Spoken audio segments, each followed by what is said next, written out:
of those years ago and all of those blog posts ago, I started this process because I genuinely wanted people to be able to improve their skills in using solution-focused brief therapy. And one of the things that I've been saying for so long is the importance of complimenting, but not just complimenting, but helping clients see the positive outcomes of their actions, even in the midst of difficult struggles, which I think goes a bit beyond compliments. I think goes a bit beyond just pointing out successes and just pointing out strengths and resources. I think sometimes when people are in a really difficult place, it's hard for them to accept that they do have strengths and they do have resources, but it's so important that we figure out a way to help that happen in order to really impact their lives. I've said it 1,000 times. If you want to impact someone's life, you have to be able to impact what they see when they look in a mirror. And one of the things I've said so often is you have to be able to give a compliment with evidence. You have to be able to give a compliment with data supporting the presence of that compliment. And this past weekend, I'm here in Essex, England, in a small city called Colchester, and I was listening to a really good friend of mine, the most brilliant solution-focused brief therapy mind that I know, a guy by the name of Chris Iveson. And I was listening to talk about this concept, and he referred to it as blame language. Now, so often in our world, blame is a really powerful negative thing, but it can also be a really powerful positive thing and have a very powerful positive impact on our clients' lives. And the way that it works, and I ask these type of questions all the time in my practice, and I've always referred to it as putting the compliment in the question, but I loved Chris labeling it as blame language, and I want to explain to you how it works. If you are, let me give you an example. If you are a parent, let's say you're a mother, and you have a 13-year-old child who is struggling, and most of the parents that I know, either in personal life or in my work life, when your child is struggling, it impacts the way you view yourself as a parent.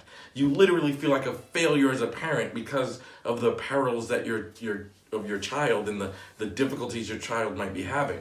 So imagine how you feel, or how our clients feel as a parent, if they come to therapy because of the difficulties of the child, or the child's on probation, broken rules at school, broken the law, who knows what it is.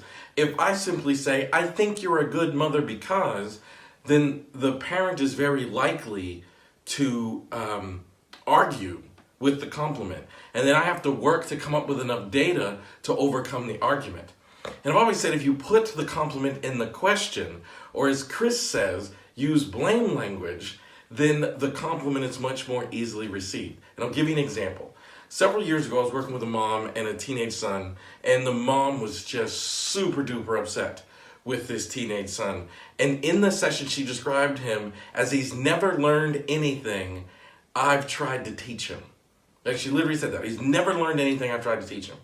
So the kid is sitting in his chair, he's really upset, and he's sighing, and he's huffing, and he's puffing, and all that stuff. And then about halfway through the session, he says to me, "May I be excused for a moment?" And I looked at the mom, and the mom nodded, and he said, "I need to go to the restroom." And he gets up, he walks across me and his mother, and he says, "Excuse me." And he goes out the door. A few minutes later, he comes back, and I said, "How did you teach him manners even while he was upset? Or how did you teach him to demonstrate proper manners even while he was upset?" And the mother said, "Manners are very important in our family." And I said, "And how did you instill that in him?" And she began to tell how through the years she has reinforced how important being respectful is. And while she's doing it, she's complimenting herself and complimenting the kiddo. Because when I saw the positive behavior, I blamed the mother's parenting for it. So sometimes the word blame is just a negative connotation, but it's actually very powerful. And if you can use blame language in your sessions for positive actions, then you're much more likely to be able to get clients to receive that positive action, the presence of that positive action, and impact their behavior in a really, really positive way. So shout out to Chris Iveson. Thank you, man. Like, as usual, I'm fortunate enough I get to spend a lot of time with him. I just saw him a couple days ago, and I'm going to see him in a couple of days. One of my closest friends, one of my brilliant minds, and of course shares an idea and kind of puts a label on an idea that is just so important in our work. So go practice this in your work. Thank you for watching this video. Please like and comment, share it, hit the subscribe button on my YouTube channel, because I post a video at least every week, and I've got some new stuff that's about to come out and you're going to find really cool. But I'd love to hear what you think of this idea of blame language.